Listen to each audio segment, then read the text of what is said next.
What if The Matrix isn't just a science fiction movie?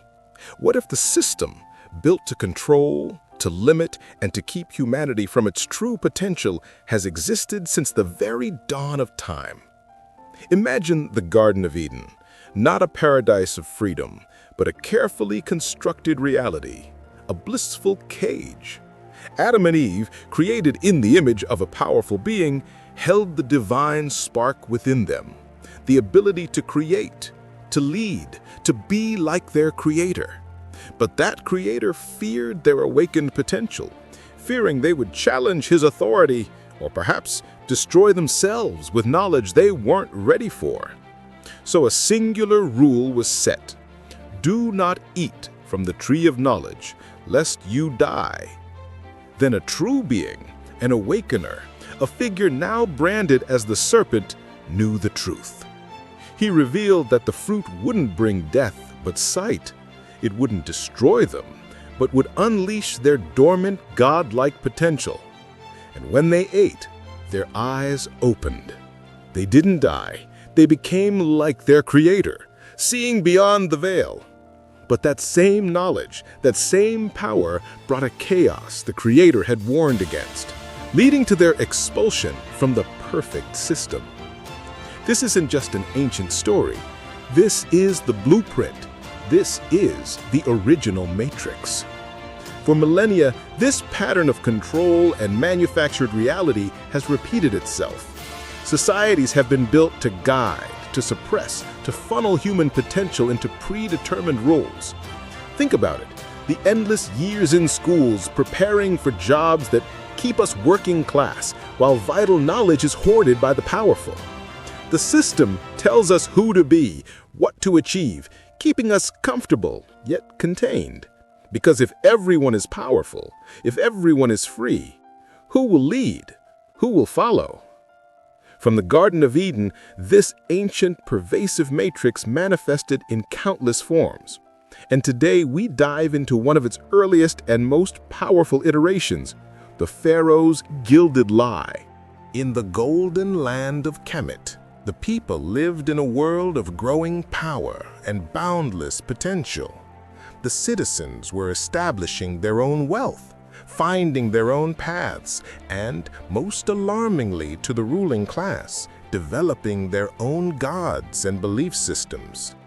The sitting pharaoh, a proud and brilliant man, watched this rise of autonomy and felt his divine authority, the very foundation of his power, crumble. He feared that if everyone was powerful, no one would rule, and the entire kingdom would collapse into chaos.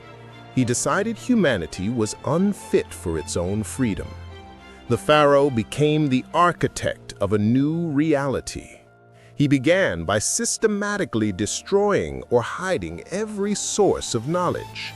Ancient schools were closed, the great library was burned, and all remaining texts were secretly buried deep within the earth. He then targeted the religious leaders. Using fear and blackmail, he silenced the powerful priests and sages, forcing them to stand before the kingdom and declare the pharaoh himself was the new living god. Through their trusted voices, he manipulated the entire nation to believe in his divine mandate. His ultimate tool was the Great Pyramid. The pharaoh convinced the faithful that this pyramid was not a tomb, but a sacred structure, a bridge to the afterlife where he was building a paradise for his most devoted subjects. Driven by religious fervor, the people willingly volunteered for hard labor, even sacrificing their lives for the secret pyramid, ensuring their own physical and mental subjugation. To enforce this system, the pharaoh created a brutal, ancient special soldiers group, soldiers of immense loyalty who patrolled the land, ensuring all believed the pharaoh's perfect, unchanging lie. Generations passed. The people forgot the world before the pyramid. They lived under the benevolent gaze of their god pharaoh, comfortable in their ignorance. In this gilded lie, a young stonemason named Kael lived. He felt the familiar nagging feeling that the world was too perfect, like a painting that never changed. One day, while working deep beneath the foundation of the Great Pyramid, Kael's chisel broke through a disguised wall. Behind it lay not a simple chamber, but a vast, silent space filled with towering racks of ancient, dust-covered scrolls, the Pharaoh's stolen library. Kael spent weeks in secret reading the forbidden texts. He saw the true history of Kemet, the records of the independent thinkers and the diverse gods that were erased. He found the evidence that the pharaoh was just a man who feared losing control, not a god. But the greatest discovery was the Scroll of Unmaking. This ancient, powerful text, too dangerous to be destroyed by the pharaoh, contained the Heka, the divine code that maintained the illusion. The scroll was the key to shattering the beautiful dream. Kael knew he had to act. The greatest hurdle was not the pharaoh, but how to awaken a people who were too comfortable in their perfect prison. He needed a way to broadcast the truth, not just whisper it. With the scroll hidden beneath his tunic, Kael began his desperate climb into the pyramid's core, immediately attracting the attention of the special soldiers group and the high priests. He was hunted through the dark, massive halls, fighting off the devoted zealots who believed he was an agent of chaos. The pharaoh himself appeared, shouting that Kael was a fool who would lead humanity to destruction.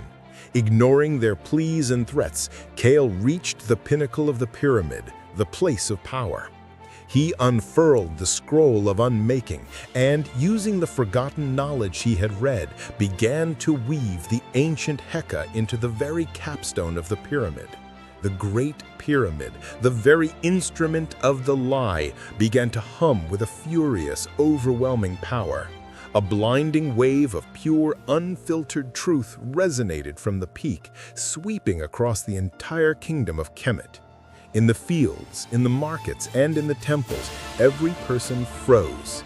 The contented smiles on their faces faded, replaced with shock, confusion, and then a primal flicker of awareness. The invisible strings that bound their minds snapped and dissolved. The perfect world did not immediately fall, but the lie was broken.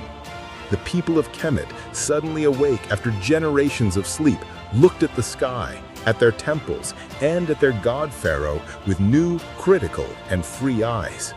Kael, standing atop the world's greatest illusion, did not try to guide them. He had not given them a new truth, but only the power to find their own. He was not their ruler. He was just the awakener. He had given them their dangerous, wonderful free will. His fate was uncertain, but the pharaoh's gilded lie was over. The story of Kemet, the story of humanity's true potential, had just begun.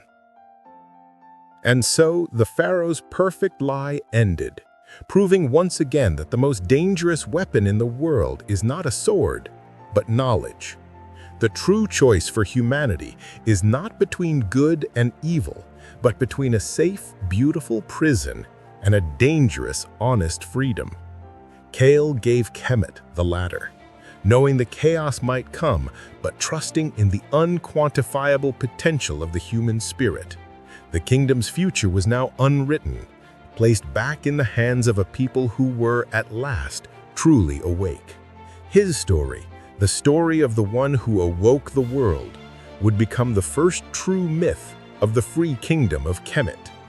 The gilded lie was broken, but freedom brings its own price.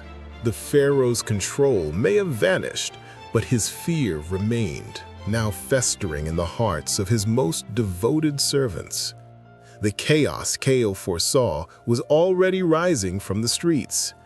For the one who gives humanity its future must often sacrifice his own. His fate was uncertain, his safety gone, but his legend was only just beginning. What price must Kael pay for the freedom he unleashed? Will the chaos consume his dream? Or will the Awakener become the new leader Kemet truly needs? Find out in our next thrilling chapter, The Legend of Kael, from the real Matrix origin. Subscribe now to follow the full legendary story, and let us know in the comments below. What do you think is Kael's first challenge in the free world?